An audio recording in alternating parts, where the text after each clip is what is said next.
सफलता से न्याय हो जाएगा क्या? तो दोस्तों, ये विसंगतियां हैं। अब इसमें प्रोफेसर भी परेशान है, क्योंकि प्रोफेसर पर भी ये कानून लागू होगा। स्वर्ण समाज का प्रोफेसर छात्र छात्राओं को यदि जोर से बोल भी देगा तो वो तो उसकी नौकरी खा जाएंगे। तो ऐसा जो कानून है, जो कानून असमानता फैलाता है, भेदभाव फैलाता है, उस कानून को रोल बैक करवाना है कि नहीं करवाना? करवाना पड़ेगा ना भाई।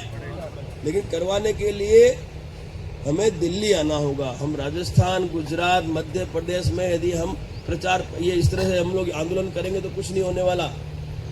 मानते हो इस बात को?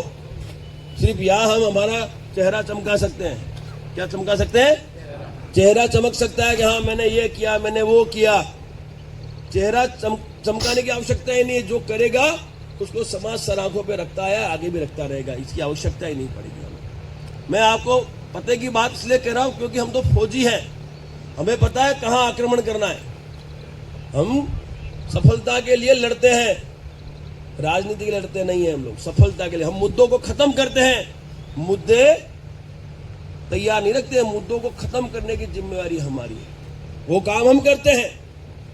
तो दोस्तों, इसमें जो अंतिम प्रावधान इन्होंने दिया है कि यदि ये जांच की जो कमेटी है वो कोई निर्णय लेती है तो जो संस्थापक है कॉलेज का उसको मानना पड़ेगा। यदि नहीं मानेगा वो तो उसकी ग्रांट कैंसिल कर दी जाएगी। साहब बताइए, ग्रांट कैंसिल करने की धमकी दे रहे हैं ये कॉलेज के जो मालिकों को। तो सब यानी कुल मिला के आपके बच्चों को जेल में जाना है, जाना है, जाना है। रोकना पड़ेगा, नहीं रोकना पड़ेगा साहब? अच्छा, ये पार्टियां क्या समझती है? एक ही भाषा समझती है पार्टियां। एक भाषा इस पार्टी को समझ में आती है। कौन सी भाषा है साहब? वोट की भाषा। समझ गए?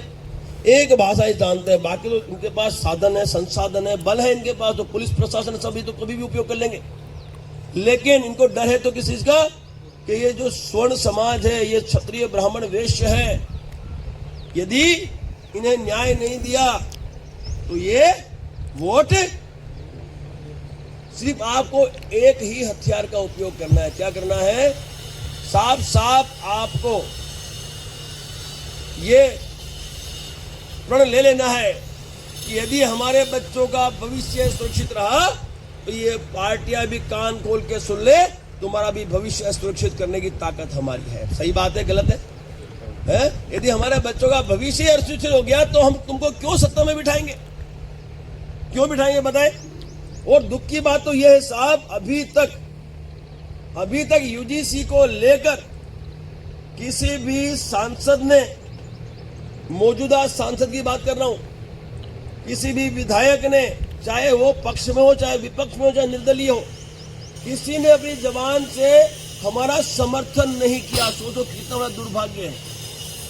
जिनको हमने सत्ता में बिठाया कि आप हमारी रक्षा करेंगे, हमारे अधिकारों की सुरक्षा करेंगे, उनमें से एक भी व्यक्ति ये नहीं कह रहा है कि यूजीसी रोल बैक होनी चाहिए। तो साहब, इन लोगों को हम क्यों जिताएंगे बताओ? जिनको हमने सत्ता में बिठाया, यदि वही हमारी बात नहीं रख सकते और वही ऐसे जो काले कानूनों को लाने से रोक नहीं सकते, तो उनको हम क्यों सदन में बिठाएंगे? इसलिए समय आ गया है दोस्तों, समय आ गया है। अभी आपके स्थानिक चुनाव भी है। ये पार्टियां यदि यूजीसी रोल बैक ना करें साहब, ये भाजपा की है ना, ये भाजपा की गलती है ना। हमने सींचा है, मैं भी भाजपा का फ्लोर हुआ करता था, आरएसएस का आदमी हुआ करता था, लेकिन जब से मैंने देखा